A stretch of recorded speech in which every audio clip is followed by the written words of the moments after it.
get to start us off, and then we'll go to Jimmy and then Mike Wilson.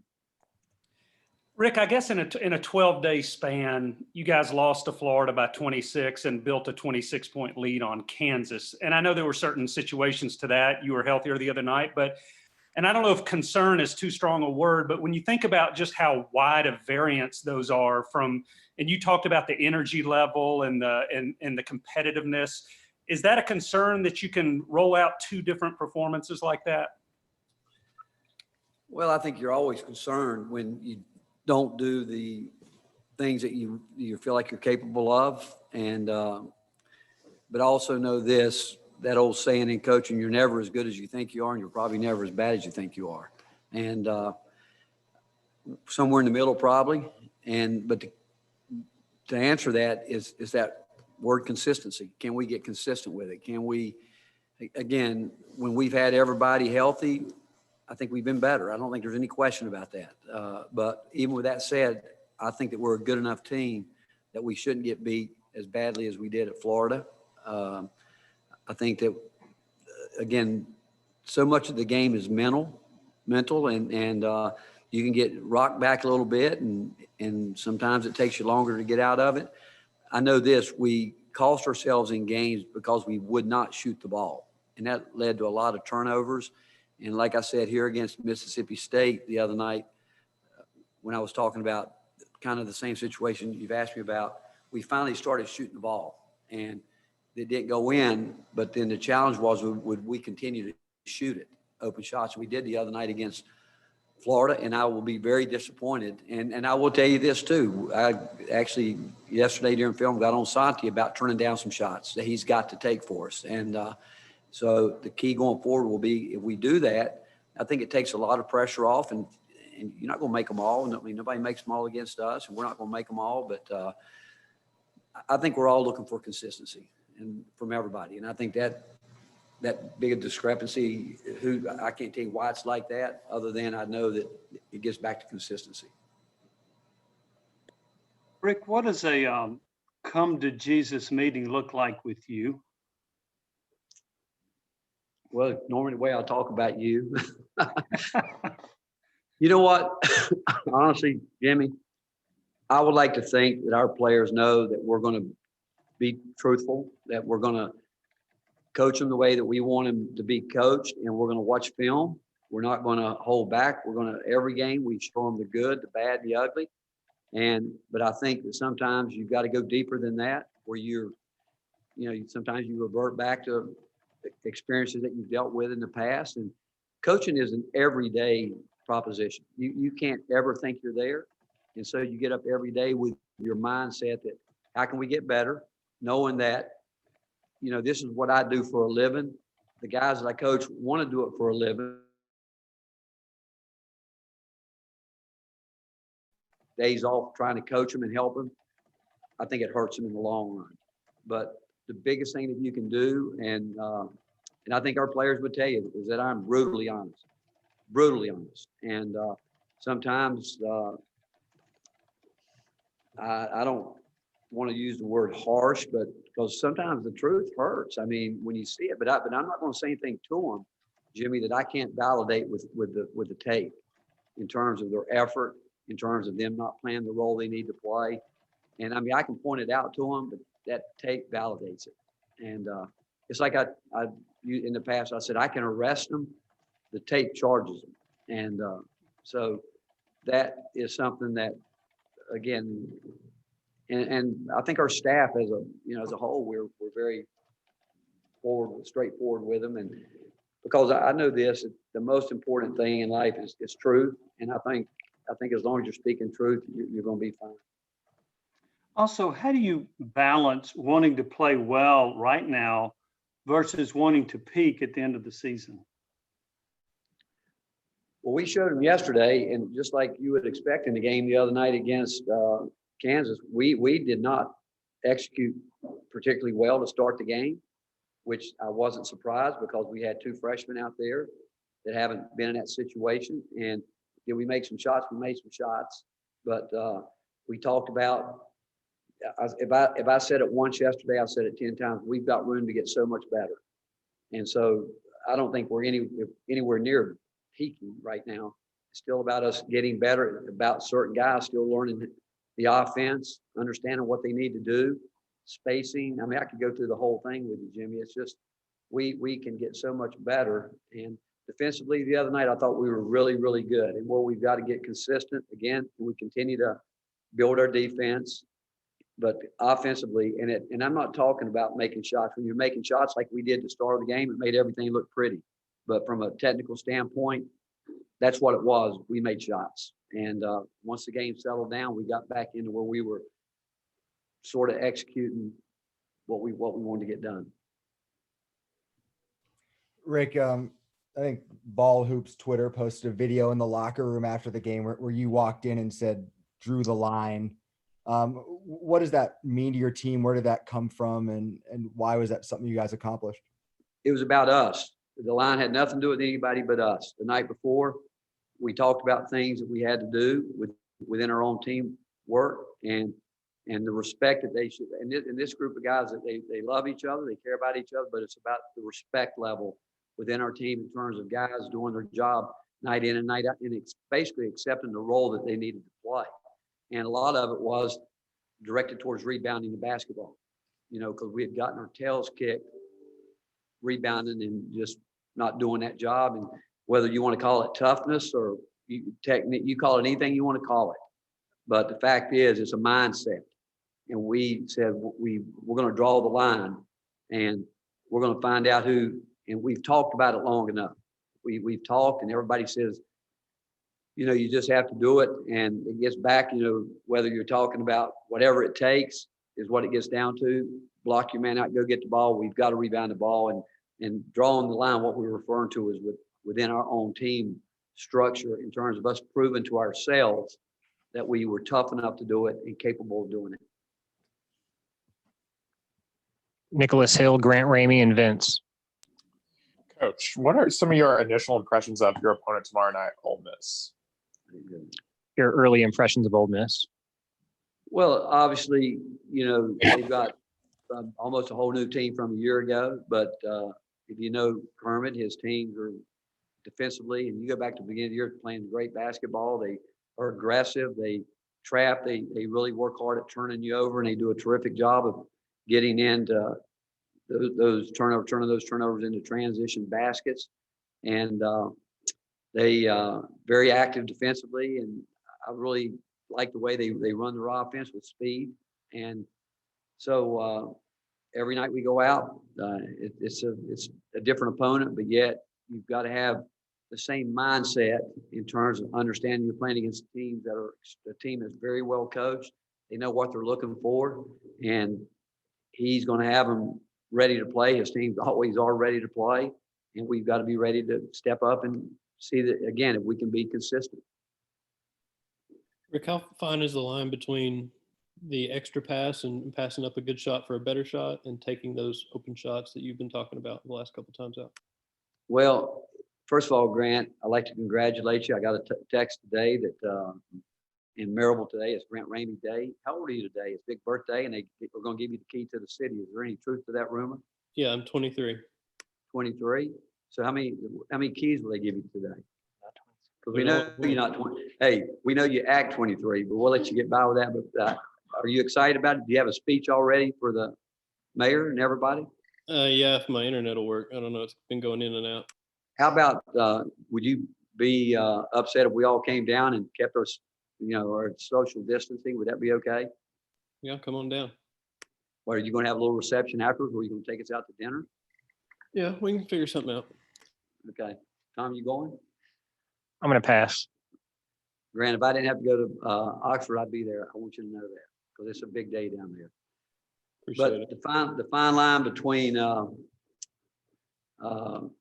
shooting the ball and the extra pass is obviously important if you, because we want as many uncontested shots as we can get. But what you don't want is an extra pass if you're a really good shooter, if you've got a good look at it, to a guy that's maybe not as good a shooter. But still, even with that, we'd rather a guy that's not a great shooter, unless it's an absolutely special situation, to get a cleaner look, because contested shots are hard to make. And we do want ball movement. We love assists. We love, what people call the Gretzky, the pass that leads to the assist. And when we're moving the ball like that, and Eve the other night did a great job where he passed the ball to BJ threw it back, and instead of shooting it, because he didn't quite catch it clean, he put it on the floor, 2 dribbles, and drove the ball. And that was a terrific basketball play. But we do want, we just want high percentage shots and as many uncontested as we can get.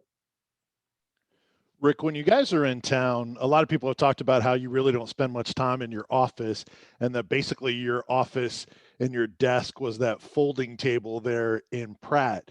In this COVID season, where are you? Is it the same? Do you spend more time at home? What's that like in your adjustment to that? No, I don't spend more time at home. It's different here. Like if you guys walked in our locker room, it doesn't look anything what it looked like a year ago. If the women aren't playing here, we do most of everything in the Raimi's room. And as much as we can, most guys now where we in the past might sit around and eat, maybe now most of them carry the food back, except the night before the game when we come back for our meeting prior to the game every night. We're in Raimi's, and we don't use our film room, so we haven't been in our film room since we got back from Nashville back in the spring, and all the furniture was taken out of the lounge, and we're in there. We got dividers up in the lockers, those type things, and we really do try to do everything that we can that way. But still, is sitting like today. I'm here, walk through the locker room. When we finish up, I'll go sit at the court at Thompson Bowling Arena. I'll be there. If we do go up and practice in Pratt, we're normally up, we're up there. But other than just the way the locker room is set up, not much has changed in terms of the way I do things. The way I think our guys really miss the lounge. I will tell you that. I do. I think they really miss, because they had become a home for them, and where they would love to hang around, lie around, and be together. And obviously, we've encouraged them not to do that as much as possible. But that's the biggest difference. Just because my favorite time with them, honestly, is before practice, before we get started, and after practice when they're getting ready to eat, where they would be in there eating. I always hung out until the very end, because really I love being around them, and I get to cut up with them and kid with them, even if I've gotten on them in practice, But it's just, that's probably the biggest adjustment we've had to make is what has gone on in our locker room. Rob Lewis, Jimmy Himes, Mike Wilson. Coach, how pleased were you with Olivier the other night? He got 15 minutes most of the year. And do you feel like that's kind of going to be your rotation going forward? Have you shortened the bench officially, or was that a one-game deal? No, Olivier did okay. I put him in. When I took him out, he took 2 shots, and I said the first one wasn't a good shot. Second one, I get it, but I said that's not why I'm taking you out. We talked the night before that, and you said to me that your number one job was to play defense and rebound. In that short span of missing those 2 shots, you gave up 2 baskets. Not easy ones, but he could have guarded better. And he actually did when he went back in. And we think that Olivier can score. I do think the more he's out there, the more comfortable he will get mentally, probably more than anything. And I still think we're going to play 11 people, Rob, going forward. I do. We still have confidence in EJ and Urosh. Those guys will continue. We want those guys to play. Ticket, however number you want to go down, but it's hard to get beyond that, 10, 11 guys. It really is, because we're still trying to get the consistency going. And I said the other night to someone that, we had planned on really starting the younger guys a couple of weeks back, but we couldn't do it because of injuries, and I haven't gotten a report today on Eve. I don't know exactly what his status is.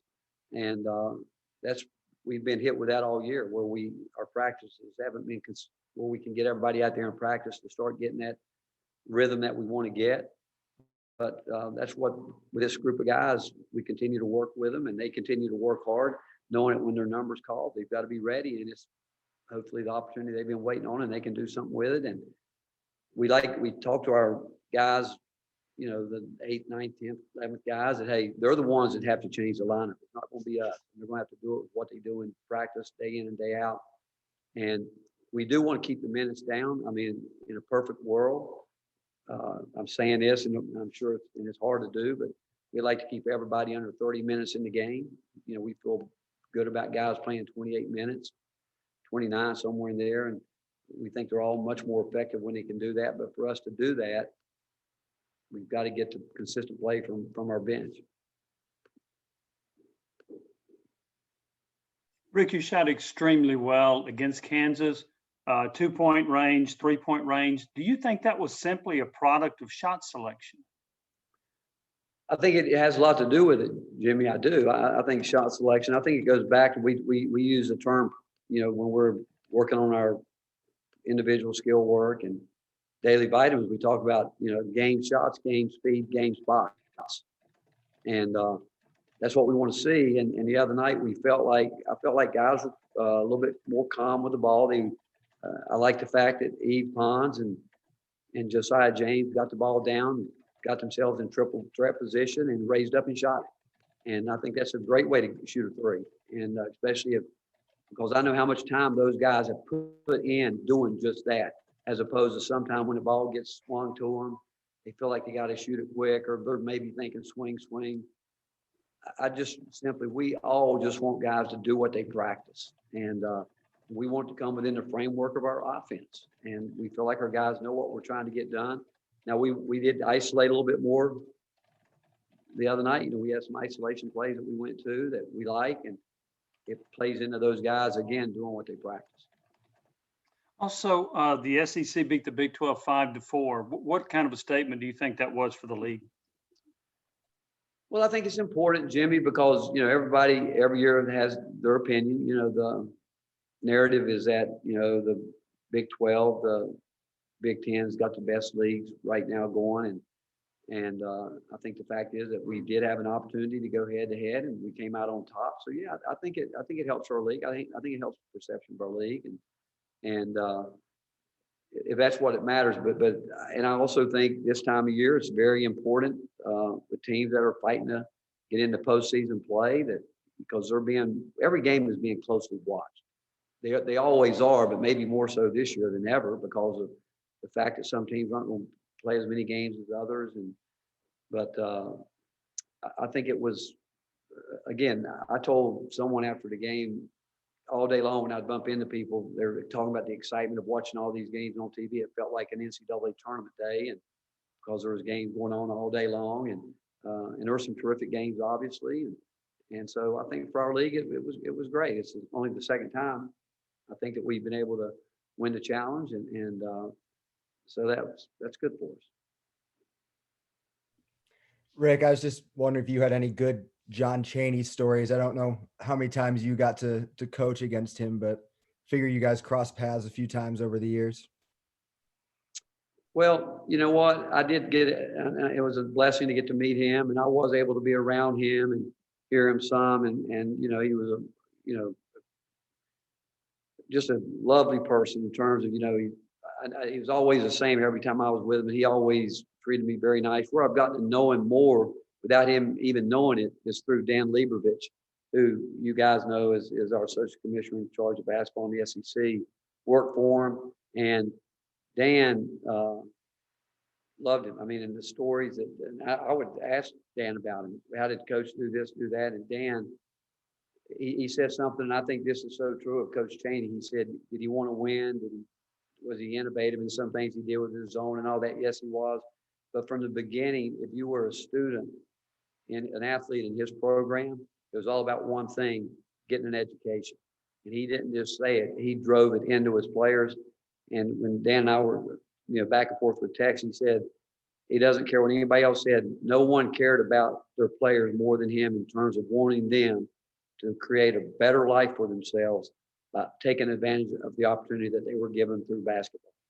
And we lost a giant in the business. And I don't think there's anyone that's ever been in the business as long as we have. And he came through a time when there weren't that many black coaches. And, you know, he you go back, someone told me the other day he was public player of the year back in the day, and probably no doubt it wasn't probably to it. He wasn't recruited the way that a player of that stature should have been recruited, but yet he made the best of it. And you look at the legacy that he's left behind, and I said often, he definitely left things so much better than he found it. And he has been, just terrific for the game of college basketball. Dave Foster, Vince, and Rob Lewis. You were mentioning Kermit Davis and his teams just a little bit ago, and he was the longtime coach at Middle Tennessee, obviously. You've been around the game for a long time like you have. What's your relationship with Kermit been like over the years?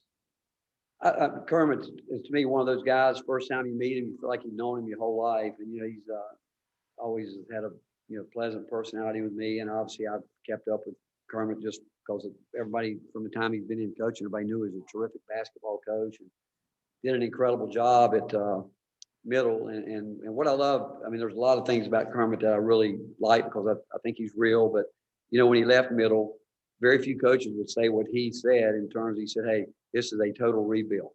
Most coaches would not want to say something like that. And so that, again, tells you, I think, how secure he is and who he is and what he does and X and O wise. And everybody, knows how good he is there and the job he's done everywhere. And he's built programs and he's doing the same thing at Ole Miss.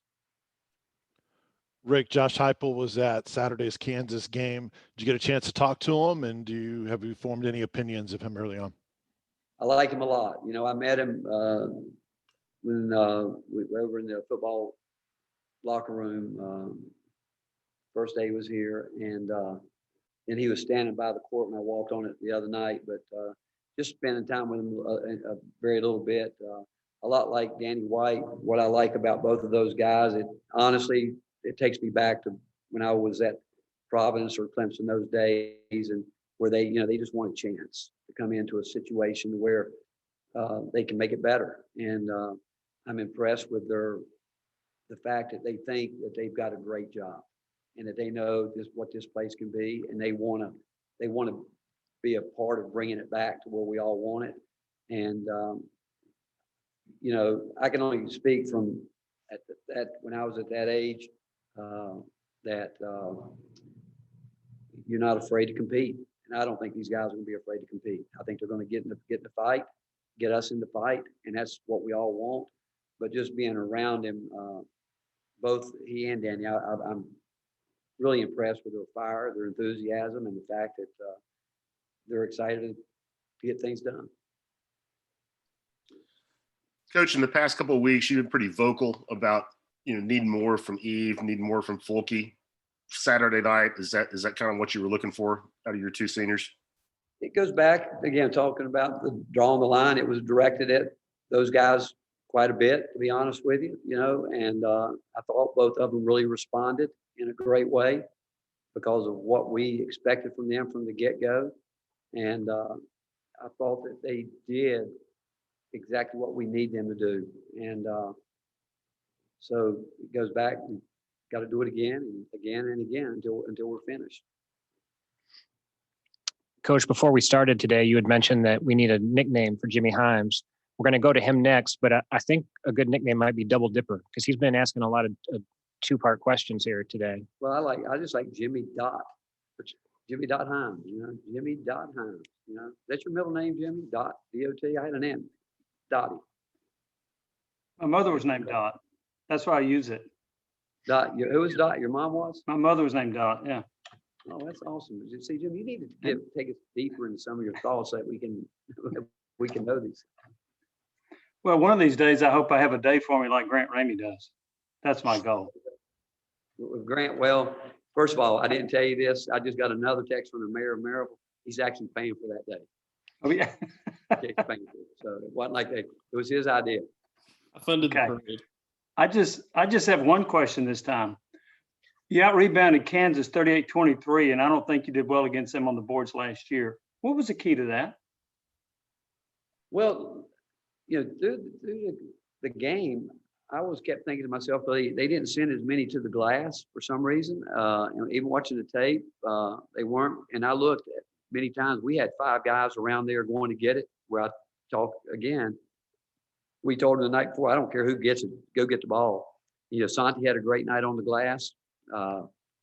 We were down there where we had some good blockouts. Again, nothing's perfect by any stretch of the imagination, but we had some guys doing it, our guards coming down to clean it up and get it and go with it. But looking at the, again, I don't know if that was by design. I don't, but they weren't sending as many guys as normally when we play Kansas that they do. And maybe it had something to do with foul situation. I don't know. But I just like the fact that a lot of clips, we had 5 guys around the basket ready to go get it. All right. Thanks, everybody. Thank you, guys.